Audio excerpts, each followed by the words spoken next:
नमस्कार, कंज्यूमर अड्डा में आपका स्वागत है। आज कंज्यूमर अड्डा में हम बात कर रहे हैं अग्निवीर बहाली की, और अग्निवीर पर ज़्यादातर जानकारियां सभी लोगों को अब तक मिल चुकी हैं, लेकिन उसकी तैयारी कैसे करें और क्या होगी उसकी प्रक्रिया, अगर आप इसको जानते हैं तो आपको अग्निवीर बनने में मदद मिल सकती है। यही हमारी कोशिश है। हालांकि तीनों सेनाओं के वेबसाइट पर पूरी डिटेल उपलब्ध है कि प्रक्रिया कब से शुरू होगी, कुछ रजिस्ट्रेशंस कब से शुरू होंगे, नोटिफिकेशंस आ चुके हैं, और रजिस्ट्रेशन के बाद प्रक्रिया कैसे आगे बढ़ेगी, ये तमाम जानकारी आप आर्मी के वेबसाइट जॉइन इंडियन आर्मी या फिर इंडियन नेवी या इंडियन एयरफोर्स के वेबसाइट से ये जानकारियाँ आप ले सकते हैं। लेकिन आप बनेंगे कैसे, तैयारी कैसे करेंगे, इस पर आज हम कंज्यूमर अड्डा में डिटेल बातचीत करेंगे। हमारे साथ एक्सपर्ट्स का एक पैनल भी है। हमारे साथ होंगे श्री कंसल्टेंट्स के founder Kishore Subramanian, education and career coach Vaibhav Pandey भी हमारे साथ होंगे, और डिफेंस सर्विसेज के ट्रेनर विनोद कुमार भी हमारे साथ होंगे। तो शुरुआत करते हैं विनोद कुमार जी से। हमारे साथ अब दो मेहमान जुड़ गए हैं, एक और मेहमान जुड़ेंगे, तो शुरुआत करते हैं। वैभव जी, सबसे पहले आप ये बताइए कि जब कोई बच्चा या लड़का जब ये सोचता है कि सेनाओं में जाना है, तो आर्मी, एयरफोर्स और नेवी क्वालिफिकेशंस के हिसाब से भी देख ले और दूसरे जो क्राइटेरिया होते हैं उसके हिसाब से भी, तो कैसे चुनना चाहिए इन तीनों में? देखिए, अगर कभी भी ये सवाल पूछा जाए कि आपको किस चीज में जाना है, तो हमेशा अपने इंटरेस्ट को देखना चाहिए। करियर काउंसलिंग में एक शब्द कहा जाता है कि आपके इंटरेस्ट, आपका इंक्लिनेशन, ये दोनों चीजें डिसाइड करते हैं कि आप क्या बनेंगे। तो सबसे पहला पॉइंट तो ये है कि आपका इंक्लिनेशन किस तरफ है।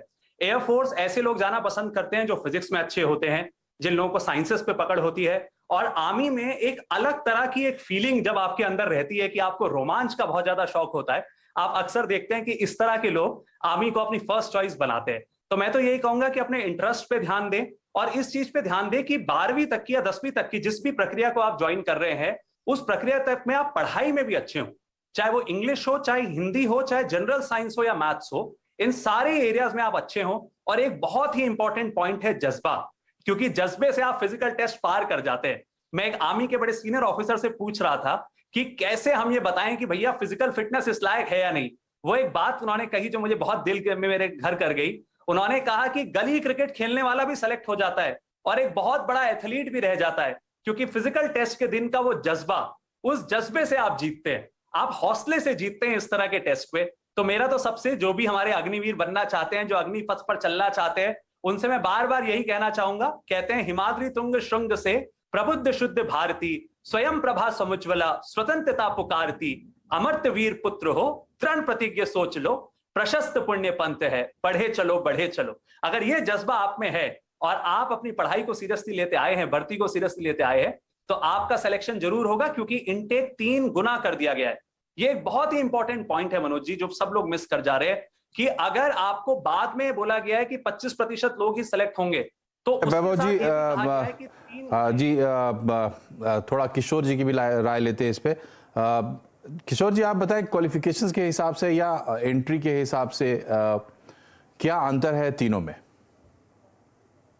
अगर आपको क्वालिफिकेशन के हिसाब से देखा जाए, पहले तो आपको ये समझना पड़ेगा कि ये उम्र है 17.5 से 21 तक, जहां एक रिलैक्सेशन भी दिया गया है इनिशियल ईयर के लिए। मगर आपको ये जानना पड़ेगा कि ये आर्मी हो या नेवी हो या एयरफोर्स हो, ये हर एक नौजवान के लिए एक डिसिप्लिन्ड लाइफ होगा। ये एक ट्रेनिंग ऐसी एक मूल्य देगी उनके जीवन धारा में, ऐसी एक तुलना देगी और ऐसी एक उनको फोकस देगी जिसमें वो जान पाएंगे कि अपने खुद के लाइफ और खुद के डिसिप्लिन के हिसाब से वो कैसे काम करें। सो ये बहुत इंपॉर्टेंट होगा, और ये तीनों गेटवे में, वो जो आर्मी हो या नेवी हो या एयरफोर्स हो, उनको बहुत उपयोगी होगा। और उनको बाय द टाइम वो 17 साल की उम्र में है और 21 से जाते हैं, उनकी लाइफ में एक सीधा डिसिप्लिन, फोकस और देशभक्ति की विचार जो है वो उभर के आएगी। और इसमें जो सैलरी है, उनको जो सालाना सैलरी दिया जाता है, वो भी बहुत यूजफुल है और उनके लिए ये बहुत बेहतरीन अपॉर्चुनिटी है कि 4 साल के बाद उन्हें अपना एक पेंशन तो जरूर नहीं मिलेगा, मगर उन्हें एक लमसम मिलेगा, जहां उनके करियर की शुरुआत, जहां बाकी बच्चों को जब करियर की शुरुआत होती है वो 22, 23, 21 से उस उम्र के बीच में होती है, इनको शुरुआत होगा एक्सपीरियंस और पैसा के साथ। जी विनोद जी, हमने दोनों मेहमानों से ये समझने की कोशिश की, हालांकि मुझे मेरा जवाब मिला नहीं, तो आपसे मैं उम्मीद करता हूं कि आप जरूर बताएंगे। ये जो तीनों हमारे विंग हैं, थल सेना, वायुसेना और नेवी, तो कोई भी बच्चा जब जवान बनना चाहता है तो वो क्यों चुने इन तीनों में से किसी एक को? क्वालिफिकेशन के हिसाब से मैं कह रहा हूं कि मैंने, मान लो मेरी इच्छा तो है कि मैं एयरफोर्स में जाऊं, लेकिन जो क्राइटेरिया है शायद उसको मैं फुलफिल नहीं कर पाऊंगा, तो एक ब्रॉड गाइडलाइन अगर आप दे पाए कि इन तीनों में किसको टारगेट करे, कौन सा बच्चा?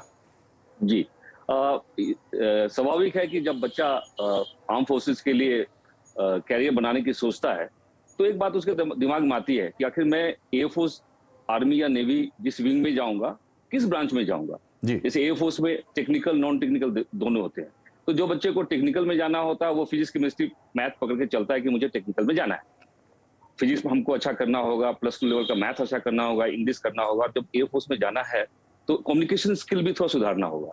The working language of air force जो होता है वो जवानों के लिए या अधिकारियों के लिए वो अंग्रेजी होता है। जब आर्मी में कोई बच्चा जाना चाहता है तो वो उसको पता है कि दौड़ धूप, मेरे शारीरिक जो परीक्षा है वो बहुत इंपॉर्टेंट है, क्योंकि 5 मिनट 40 सेकंड में मुझे दौड़ निकालना है। उसके अलावा बीम करना है, मतलब फिजिकल फिटनेस एक उसकी स्टैंडर्ड होती है, तो वो उस पर लग जाता है। और उसके बाद उसको पता है कि चूंकि उसमें भी वो रुचि के हिसाब से जाता है कि अगर क्लर्क में जाना है, मुझे टेक्निकल में जाना है, एसडीडी में जाना है या ट्रेड्समैन में जाना है, तो उसकी एक सिलेबस है, उसको स्ट्रिक्टली वो फॉलो करता है। ये देखा गया है कि जो नेवी में जो बच्चे जाना चाहते हैं उसमें भी 2 तरह की एंट्री, 3 तरह की एंट्री होती है। एसएसआर होता है, आर्टिफिशियल अप्रेंटिस होता है, कोस्ट गार्ड में नाविक जीडी होता है, नाविक ट्रेड्समैन। तो ये बच्चे, मेरा ये मानना है कि बच्चे जब ये करियर चुनते हैं, there are 2 ways to choose the career. एक होता है कि कुछ नहीं मिला तो जा रहे हैं। मेरा ये मानना है कि जो बच्चे अग्निवीर बनने जाएंगे वो उन्होंने कैरियर को चुना है, बहुत सारे उनके पास ऑप्शंस थे, उस ऑप्शन को उन्होंने छोड़ करके इसके प्रति वो आए हैं, और वो सिलेबस को जानते हैं, फिजिकल फिटनेस के महत्व को जानते हैं, वो मेडिकल के स्टैंडर्ड को जानते हैं, तो what type of medical standard, वो तैयार है।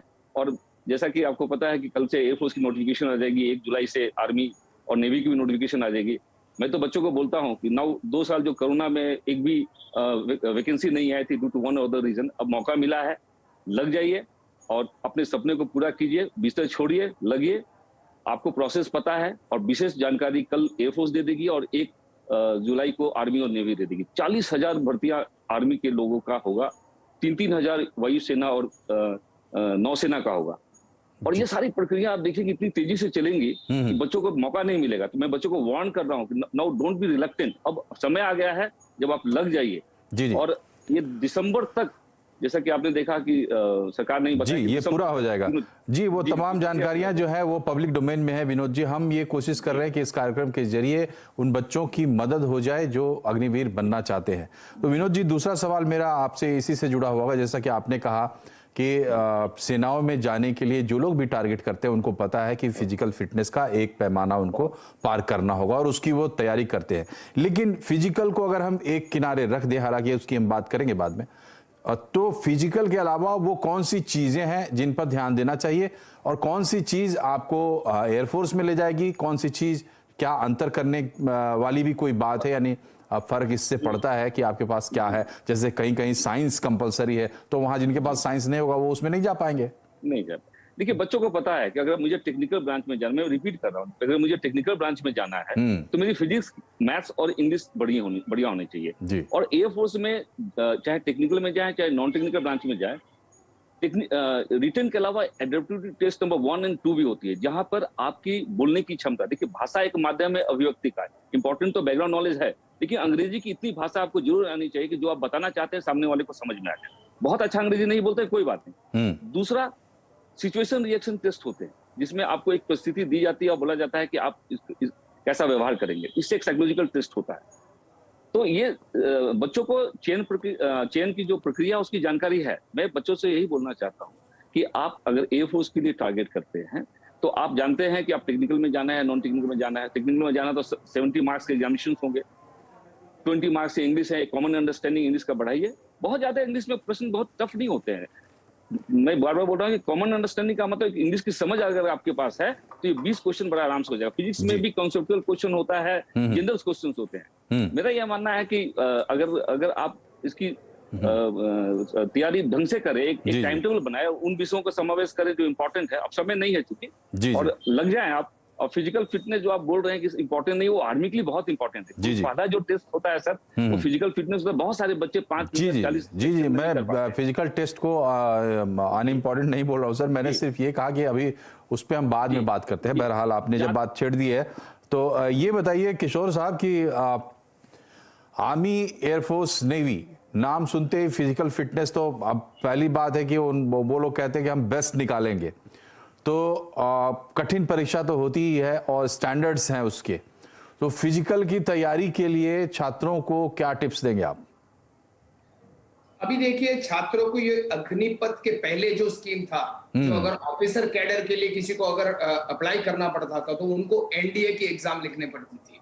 अभी जो अग्निपथ स्कीम में आप जाएंगे तो आप एक एंट्री लेवल के ऑफिसर के जवान जो सोल्जर के लेवल में रहेंगे और आपका टेन्योर रहेगा 4 साल के लिए। तो अगर फिजिकल फिटनेस के होते हैं तो पहली तो आपको ये जानना चाहिए कि वो आर्मी हो, नेवी हो या एयरफोर्स हो, आपका फिजिकल फिटनेस में आपका हेल्थ इश्यू कुछ नहीं होना चाहिए, आपका आईसाइट एकदम पक्का होना चाहिए, एंड आपका ओबेसिटी जो लेवल होता है, जो नॉर्मल पैरामीटर्स होते हैं ओबेसिटी का, जो मोटापे का, वो नहीं होना चाहिए। और फिजिकल फिटनेस से ज्यादा आपको ये चीज याद रखनी पड़ेगी कि फिजिकल फिटनेस के साथ मानसिक फिटनेस की भी बहुत जरूरी चीज है। और ये फिजिकल फिटनेस के लिए आपको तैयारी अभी से करना पड़ेगा, और जब आप भर्ती हो जाएंगे आर्मी में, आपको फिजिकल फिटनेस का रेजिमेंट जो रेगुलर रहेगा वो आपके पास रहेगा। मगर अभी आपके तैयारी करने के लिए आपके खाने से लेकर, आपके मानसिकता के फिटनेस से लेकर, आपके आईसाइट से लेकर आपको रहना पड़ेगा। और जैसे आप उस अग्निपथ स्कीम में घुसते हैं और अग्निवीर बनना चाहते हैं और वो दिशा में जाना चाहते हैं, आपको कंटिन्यूअस मेंटेनेंस भी करना पड़ेगा कि आगे जाकर अगर आप वो 25% रिक्रूट में रहेंगे, या आगे जाकर आप सीडीएस लिखना चाहते हैं या एनडीए लिखना चाहते हैं, तो आपको तब ये बहुत यूजफुल होगा, क्योंकि ये सिर्फ फिजिकल रिटन एग्जामिनेशन नहीं बल्कि physical examination and eligibility test भी रहेगा, जिसमें आपको आगे जाके पास होना पड़ेगा for you to qualify for non technical. Technical के लिए खैर आपके जो सब्जेक्ट्स रहेंगे उसके हिसाब से करना पड़ेगा और कम्युनिकेशन स्किल भी रहना पड़ेगा। मगर फिजिकल फिटनेस बहुत ही इंपॉर्टेंट चीज रहता है। और फिजिकल फिटनेस आज के जमाने में वॉरफेयर, जिस तरह से संघर्ष और युद्ध दुनिया में होते हैं, वो सिर्फ फिजिकल नहीं होते, वो टेक्नोलॉजी बेसिस में भी होते हैं। सो आपको adaptability of technology, physical fitness और मानसिकता का फिटनेस भी चाहिए। विनोद जी, ये बताइए कि फिजिकल की तैयारी जब छात्र करते हैं, एक तो आप करते करते अपने आप को, चूंकि आपको पता है कि वो कौन सा थ्रेशोल्ड है जहां से मिनिमम क्वालिफिकेशन आपको मिल जाएगा, जो आप क्वालिफाई कर जाएंगे, तो तैयारी किस तरीके से करें अपने आप को ताकि परीक्षा में जाने से पहले पूरा कॉन्फिडेंस आ जाए? जी, आपको जान के आश्चर्य होगा जो फिजिकल फिटनेस है वो आर्मी, एयरफोर्स, नेवी की बहुत डिफरेंट। जी, अगर कोई बच्चा आर्मी में जाना चाहता है तो उसको पता है कि मेरी जो दौड़ है वो 5 मिनट 40 सेकंड, और उसको ये भी पता है कि एक दिन में मिल्खा सिंह नहीं बना। वो बच्चे चुपचाप से मैदान में अपनी तैयारी करते हैं और लगे रहते हैं, ना वो दिखते हैं बरसात है, दिन है, रात है, क्योंकि उनको पता है कि ये मेरा एक स्ट्रेंथ है। मैं कमजोर, मतलब आर्थिक रूप से कमजोर हूं, लेकिन ये एक ऐसा चीज जिसको मैं बनाना है, और वो लगे रहते हैं। और मेरा ये मानना है कि फिजिकल फिटनेस एक दिन में नहीं आती। आप तैयारी कीजिए, पहला दिन हो सकता है 7 मिनट लेंगे, दूसरा दिन, लेकिन आप सस्टेन एफर्ट डालेंगे तो 1.5-2 महीना में आपकी फिजिकल फिटनेस 30% से 70% पे चली जाएगी। और विश्वास कीजिए और लगे रहिए आप, तो आर्मी की फिजिकल फिटनेस में मेहनत 15 दिन में नहीं होती है, क्योंकि ये बच्चे 6 महीना 3 महीने से लगे रहते हैं सर। और उसके बाद उसमें बीम होता है, वो भी आप प्रैक्टिस करेंगे। आप छोड़िए मत, हो सकता है पहला दिन आप एक ही बीम कर पाएंगे, 2 ही बीम कर पाएंगे, लेकिन समय ऐसा आएगा जब आपके अंदर आत्मविश्वास आएगी और उस थ्रेशोल्ड को पार कर जाएंगे। एयरफोर्स में जो फिजिकल फिटनेस होता है वो बहुत बहुत बहुत बहुत मजबूत नहीं होता है। एक बच्चा को 1600 मीटर 6 से 6.5 मिनट में करना पड़ता है, जो एक आम बच्चा आराम से कर लेता है। थोड़ा सा भी उसमें 10 बार उठक बैठक करनी पड़ती है, 10 बार ड्यूस मारनी पड़ती है। सेम कंडीशन नेवी का है। वहां भी फिजिकल फिटनेस उतनी टफ नहीं जितनी आर्मी की है। वहां भी 6.5 से 7 मिनट मिलता है 1600 मीटर करने के लिए। तो फिजिकल फिटनेस बहुत ज्यादा इंपॉर्टेंट आर्मी के बच्चों के लिए है। एयरफोर्स के बच्चों के लिए रिटन पार्ट ज्यादा इंपॉर्टेंट होता है, उसमें वो विशेष ध्यान दिया जाता है।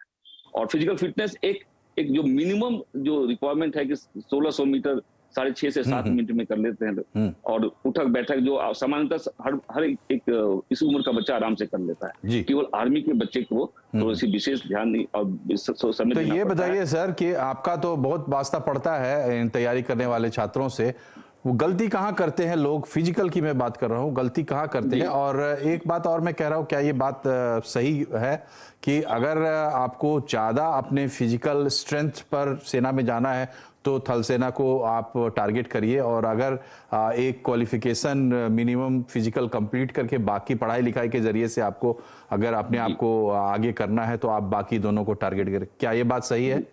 देखिए, थल सेना में जाने वाले बच्चे अलग ही कैटेगरी के बच्चे होते हैं। वो एयरफोर्स की तरफ ध्यान नहीं देते, नेवी की तरफ ध्यान नहीं देते। उनका एक जुनून होता है सेना के प्रति और थल सेना के प्रति। उनके लिए मेरे यही सलाह है कि आप जानते हैं कि आपको थल सेना में जाना है और फिजिकल दौड़ बहुत इंपॉर्टेंट है और कम समय में करना है, तो लगिए आप।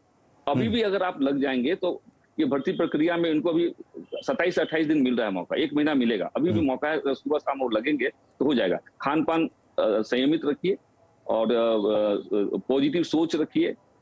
और सबसे बड़ा चीज देखिए, जंग हो या फिजिकल फिटनेस हो, वो दिमाग से होता है। अगर वो विश्वास करेंगे कि मेरा हो जाएगा, मैंने देखा है बच्चों को, मैंने बच्चों को वो जोश जज्बा में करते देखा है। 1 महीने में बच्चे बहुत गुणात्मक सुधार कर लेते हैं अगर वो लग जाते हैं ढंग से।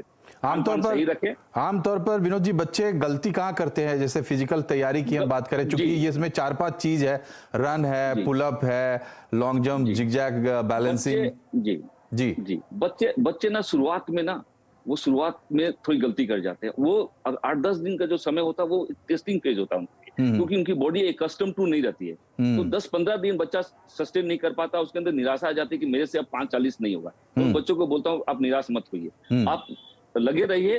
3 सप्ताह के बाद आपका शरीर आपको खुद बताने लगेगा कि नहीं, now it is a custom to, और आप एंजॉय करना शुरू कर देंगे। शुरुआत के दिन में वो निराशा से भर जाते हैं क्योंकि उनको लगता है कि अब मेरे से नहीं हो पाएगा, बहुत मुश्किल है। नहीं, मुश्किल नहीं है। आप संयमित, आप आत्मविश्वास रखें और थोड़ा समय दें अपने आप को। ठीक है, पूरा विश्वास है कि आप। अच्छा, एक छोटा सा जवाब आप दीजिए विनोद जी की, जिस दिन टेस्ट होता है ना, उस दिन बड़ा प्रेशर हो जाता है, मतलब उस दिन के लिए बच्चों के लिए क्या आपके पास सुझाव है? देखिए, झारखंड में ये जज्बा तो है, और बिहार में और उत्तर प्रदेश में, उत्तरी भारत में ये जज्बा है। मैं आपको बताता हूँ कि रांची में जब बहाली निकलती थी तो लोग रात को आकर के रुक जाते थे, सुबह दौड़ना है। मतलब मैं उनको यही बोलना चाहता हूँ कि जब आप अंतिम दिन जो है ना, सो स्मार्टली मूव कीजिए। बहुत सारे बच्चे पीछे रह जाते हैं। देखिए, वहां पर क्या होता है, जब दौड़ाते हैं तो एक लाइन बनती है, बहुत सारे बच्चे पीछे रह जाते हैं। थोड़ा सा स्मार्टली उनको मूव करके थोड़ा आगे की तरफ आना चाहिए। शुरुआत में बहुत तेज दौड़ने से बचे, क्योंकि शुरुआत में एक भेड़ चाल जैसे दौड़ाती है आदमी। ये मुझे पता नहीं क्यों, मुझे हमेशा ये अजीब लगता है कि क्यों ना हम कम बच्चों को एक साथ दौड़ाया और करे, लेकिन बहुत सारे बच्चे एक साथ दौड़ते हैं। तो उसमें क्या होता है, बहुत सारे बच्चे टकरा कर एक दूसरे से वो गिर जाते हैं। तो शुरुआत में बड़ा कॉशियसली आप दौड़े, और जब 50-60 मीटर के बाद जब रास्ता खुलता है तब आप अपनी क्षमता के हिसाब से तेजी से भागे और प्लान करें। कभी बच्चे अधिक उत्साह में जाकर के 800-900 मीटर के बाद उनकी हालत खराब हो जाती है। नहीं, आपको अपने ब्रेथ को समझना होगा। ठीक है वैभव, ये बताइए कि फिजिकल तो क्वालिफाई करना ही है हर किसी को, लेकिन जो इसके अलावा जो टेस्ट होते हैं, खास करके रिटन टेस्ट, उसमें बच्चों के लिए आपके पास क्या सुझाव है? मैं आपको इसको 3 कैटेगरी में समझा देता हूं अच्छे से। अगर आप बात कर रहे हैं जनरल ड्यूटी की, तो उसमें आप ध्यान देंगे मैथ्स, जीके, रीजनिंग और जनरल साइंस पर। ये बहुत इंपॉर्टेंट है, जो 10th के बाद लोग जाएंगे। अब जो 10+2 करके टेक्निकल में जाना चाहते हैं, वहां पे पीसीएम आ जाता है, यानी कि फिजिक्स, केमिस्ट्री, मैथ्स का पेपर भी इंपॉर्टेंट हो जाता है। एक तीसरी कैटेगरी आती है इसमें क्लेरिकल। तो क्लेरिकल वाले में जो लोग इंटरेस्ट रखते हैं वो 10+2 के बाद ही जा सकते हैं। और यहाँ पे पीसीएम और ये सब चीजों के अलावा कंप्यूटर साइंस भी एक चीज ऐड हो जा रही है। और एक बड़ी इंटरेस्टिंग बात है, रीजनिंग सब जगह आएगी, जनरल अवेयरनेस ऑलमोस्ट सब जगह आएगी। तो जो लोग रिटन पेपर की तैयारी कर रहे हैं वो ये भी देखें कि उनसे पूछा क्या जाने वाला है। हमेशा कहा जाता है नीम हकीम खतरे जान, आधी इंफॉर्मेशन पूरी इंफॉर्मेशन से बहुत ज्यादा, आधी इंफॉर्मेशन बहुत ज्यादा खतरनाक होती है। तो बस मैं इतना जरूर कहना चाहूंगा कि आप लोग पूरा इंफॉर्म्ड डिसीजन लें और आपको ये पता होना चाहिए कि किस चीज की आप तैयारी कर रहे हैं। तो अगर आप ये मान के चलें कि इस बार क्योंकि एज रिलैक्सेशन भी 2 साल का करा गया है, तो कंपटीशन बहुत ज्यादा होगा, इसलिए पढ़ाई लग के करें। एक इंपॉर्टेंट बात जो इस पैनल डिस्कशन में जरूर आनी चाहिए वो ये कि जो लोग रिपब्लिक डे की परेड में या एनसीसी में अच्छा किए हुए हैं, उस सब पे बोनस मार्क्स मिलते हैं। तो प्लीज अगर आप एनसीसी के मेंबर रहे हैं या अभी भी आपके पास ऐसा कुछ है, आप अगर इस तरह का कुछ कर चुके हैं, स्पोर्ट्स में आप कुछ अच्छा कर चुके हैं, इन सारी जगहों पे आप देखेंगे कि आपको फायदा मिलता है। तो अपने इन फैक्ट्स को बिल्कुल करेक्ट रखें और पूरे मन से जुट जाइए। आपने एक बड़ा अच्छा सवाल अभी सर से पूछा था कि मानसिकता गड़बड़ होने से गड़बड़ हो जाता है। ये कई बार रिटर्न टेस्ट के दिन भी होता है। कई सारे बच्चे ऐसा कहते हैं, जो पढ़ा था ना बस मैं कैसे भी करके भूल गया। उनसे मैं एक ही बात कहना चाहूंगा कि आपको अंग्रेजी में कहा जाता है you are remembered for hitting the target not for aiming it. तो हिट करके आइए टारगेट इन अलग अलग एग्जाम्स में। जी किशोर जी, जो इसमें सिलेबस कवर होता है वो उसके टाइप या उसको लेकर आप कुछ चीजें अगर बच्चों को बता सकते हैं तो।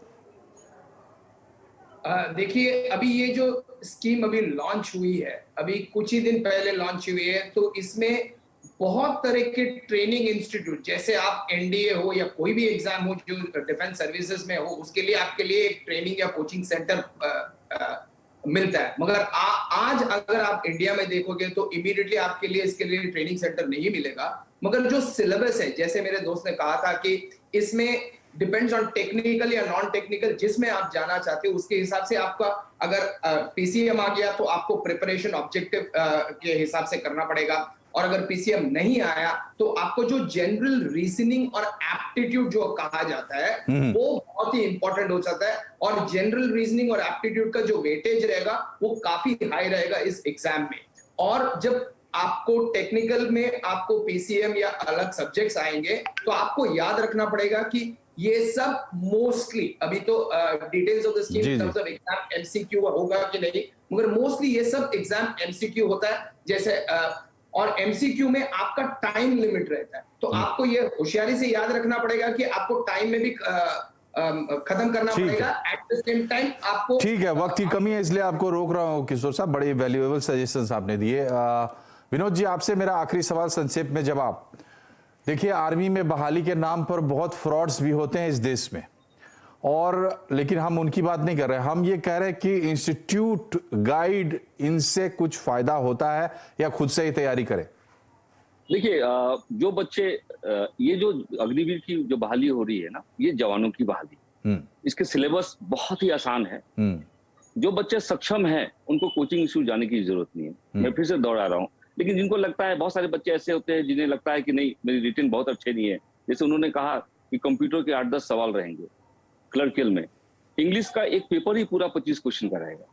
In the same manner air force में फिजिक्स +2 लेवल का, मैथ्स +2 लेवल का, इंग्लिश का एक कॉमन अंडरस्टैंडिंग।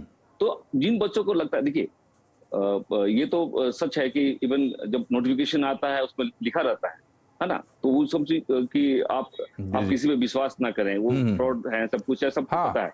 लेकिन मैं बच्चों से ये बोलता हूँ कि you know yourself, you know where to stand, you know the question pattern, आपको सब पता है। अगर आपको लगता है कि जी बिल्कुल, आपने बहुत ही अच्छे तरीके से, बहुत संक्षेप में बात समझा दी कि देखिए, जो जिन बच्चों को थोड़ा सा डाउट होता है उनके लिए कोचिंग की जरूरत हो सकती है। बाकी आप पढ़ाई लिखाई को लेकर ऐसा कुछ भी हुआ नहीं है जिसके लिए आपको कोचिंग या मदद की जरूरत हो, आप खुद से ये कर सकते हैं। आप तीनों मेहमानों का बहुत बहुत शुक्रिया। हम उम्मीद करते हैं कि हमारे इस कार्यक्रम से लोगों को थोड़ी सी मदद तो जरूर होगी। बहुत बहुत शुक्रिया, नमस्कार।